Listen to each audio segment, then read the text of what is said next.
आज हमारे बीच जुड़ चुके हैं दीपक अम्बेडकर। इन दिनों कुंभ के मेले पे विवाद छिड़ा हुआ है।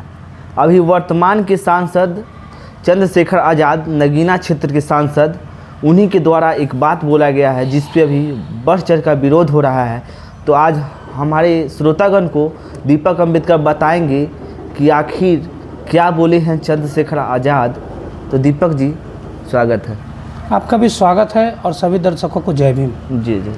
जो कि कुंभ की जो समस्या और जो विवाद है जी, तो माननीय चंद्रशेखर रावण जी जो नगीना सांसद हुए उत्तर प्रदेश से, जी, उन्होंने बताए कि बचपन से एक कहावत सुनते आए हैं जी, जी, कि गंगा में स्नान करने से पाप धुल जाता है। जी। और आप भी सुने होंगे कि गांव शहर में लोग कहते हैं कि चलो स्नान करने, तो गंगा में स्नान करने से पाप धुल जाता है। हमने स्कूल और किताबों में तो पढ़ा है कि स्नान करने से शरीर का मैल धुलता है, जी जी, लेकिन हम लोगों को बताया गया कि पाप धुल गया है। तो चंद्रशेखर आजाद रावण जी उन्हीं के कहा हुआ शब्द जो वो लोग बोलते उसी शब्द को बोल दे कि कुंभ में। उनसे एक पत्रकार पूछा कि क्या आप कुंभ में नहीं जा रहे हैं, प्रयागराज में जो कुंभ है उस मेला में नहीं जा रहे हैं? तो उन्होंने बोला कि जो पाप किए होंगे वही कुंभ में जाएंगे, वही जाएंगे स्नान करने। तो उन्होंने कौन ऐसा गलत बात बोल दिया? अक्सर लोग बोलते हैं कि चले भाई गंगा में स्नान करते हैं, पाप धुल जाएगा। तो आखिर पानी तो एक ही है, पानी का क्या धर्म है? पानी का धर्म क्या है? कुंभ में स्नान के लिए तो हिंदू का पानी हो गया, और कहीं कल पे स्नान किया तो मुस्लिम का हो गया, नहर में स्नान के लिए तो ईसाई का हो गया, कहीं पोखर में कर लीजिए तो बौद्ध का हो गया। पानी का क्या धर्म है? यहाँ पानी का धर्म जोड़ देना, पानी से भी धर्म जोड़ लेना कि यह कुंभ का है जो पवित्र हिंदुओं का स्थल है, यहाँ मुस्लिम आना अनिवार्य माने कि अनिवार्य नहीं है। मुस्लिम आएगा तो धर्म नष्ट हो जाएगा, ईसाई आएगा तो धर्म नष्ट हो जाएगा, बौद्ध आएगा तो धर्म नष्ट हो जाएगा। तो जब पानी से आप धर्म को जोड़ दिए तो सबसे बड़ा विवाद तो वहीं से खड़ा होता है। जी जी। दूसरा, चंद्रशेखर रावण जी इसलिए दुखी होकर बोले कुंभ के विषय में क्योंकि कुंभ पर जो बड़ी बड़ी योजना निकला जी, इतने बड़े बड़े योजना आए, 1000 करोड़ 12,000 करोड़ का जो योजना निकला कुंभ मेला के लिए, उस योजना में जब इतना ही खर्च किए गए तो आखिर कुंभ में लोग डूब रहे हैं, मर रहे हैं, हॉस्पिटलाइज हो रहे हैं, उसकी संरक्षण क्यों नहीं दिया गया वहाँ पर? उसकी व्यवस्था क्यों नहीं किया गया वहाँ पर? आज लोग गुम हो जा रहे हैं, उसकी व्यवस्था क्यों नहीं किया गया? नहीं किया गया। आज भी लापरवाही है। सरकार इस चीज़ जानती है कि कोई भी मेला वहाँ गरीब निर्धन लोग आस्था से लेकर जाते हैं। जी जी। वो क्यों जाते हैं? ताकि उनके बेटा को रोजगार मिल सके। वो क्यों जाते हैं? ताकि उनके पति को रोजगार मिल सके। वो क्यों जाते हैं? ताकि उनका फसल जो खेत में लगता है वो अच्छा हो सके। वो क्यों जाते हैं? ताकि किसान को राहत मिल सके। वो क्यों जाते हैं? कि देश खुशहाल हो सके।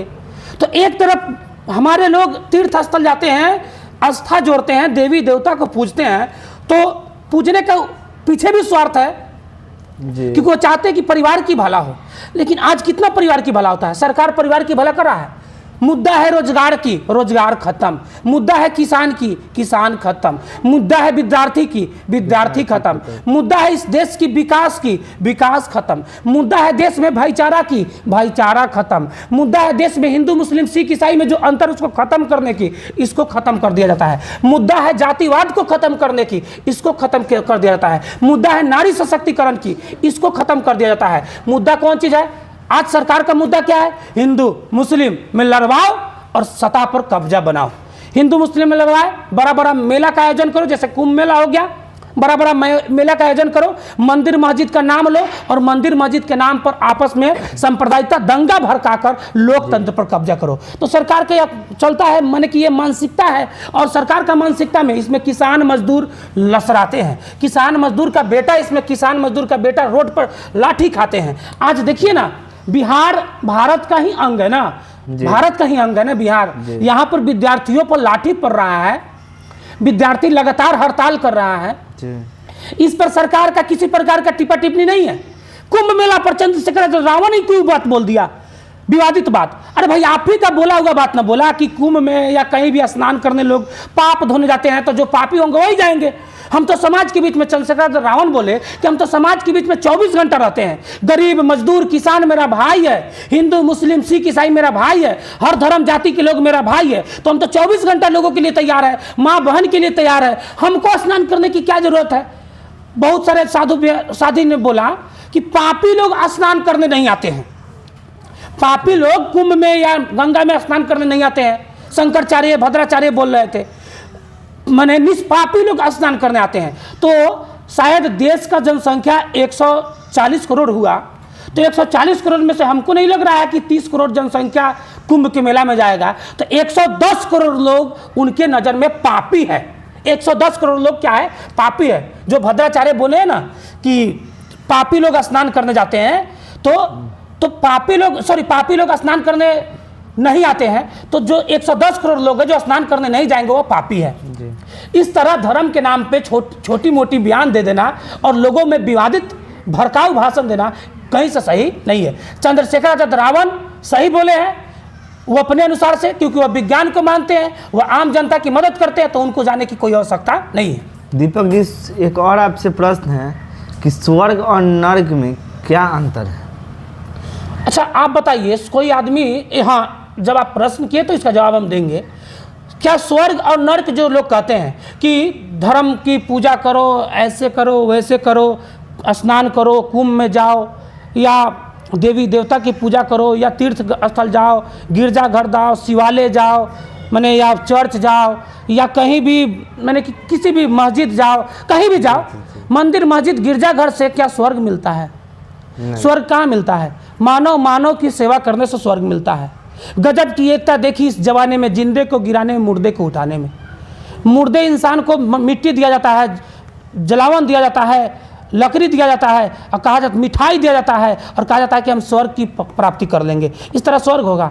स्वर्ग इस तरह नहीं मिलता है। स्वर्ग और नर्क दोनों इसी धरती पर है। आप जैसा काम कीजिएगा वैसा आपको परिणाम मिलेगा, प्रतिफल मिलेगा। हर क्रिया का प्रतिक्रिया होता है।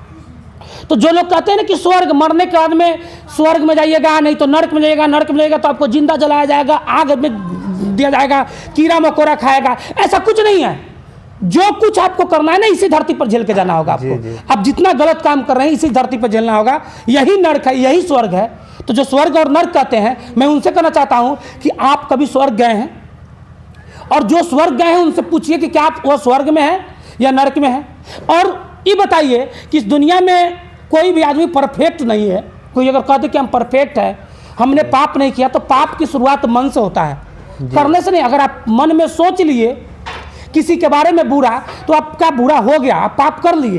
तो ये स्वर्ग नर्क की जो बात कर रहे हैं, तो आप तो बुरा सोच लिए, तो आप तो स्वर्ग नहीं जाइएगा। इसलिए ये स्वर्ग नर्क के चक्कर दिखाकर, भय दिखाकर धर्म की धंधा चलाया जाता है। स्वर्ग नर्क से धर्म की धंधा के चक्कर में फंसिएगा, स्वर्ग नर्क के चक्कर में पड़िएगा, तो आप जो कार्य होने वाला आप करेगा उसमें भी पचका खरवास लगाकर उस कार्यों को रोक दिया जाएगा। लोग कहते हैं कि पचका है, खरवास है, नहीं जाना है, बाहर नहीं जाना है, कमाने नहीं जाना है, ये काम नहीं, कोई नया काम नहीं करना है। हम आपसे पूछते हैं कि क्या खरवास में अगर आपका नौकरी का इंटरव्यू आ जाएगा, आप नहीं जाइएगा? खरवास नहीं कहिएगा इंटरव्यूअर को कि आप डेट बढ़ा दीजिए, 20 तारीख को खरवास उतरेगा, हम 21 तारीख को आएंगे। तो क्या इंटरव्यूअर आपका डेट बढ़ाएगा? नहीं। तो जन्म के लिए कोई खरवास पचका है?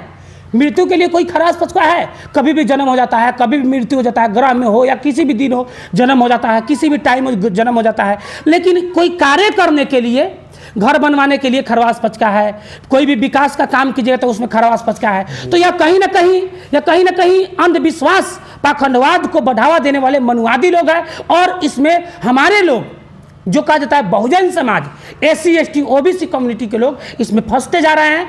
और आज लोग कहते हैं कि फलना जगह पर निहाओ तो स्वर्ग मिल जाएगा, ये काम करो। माँ बाप का सेवा कोई करेगा नहीं।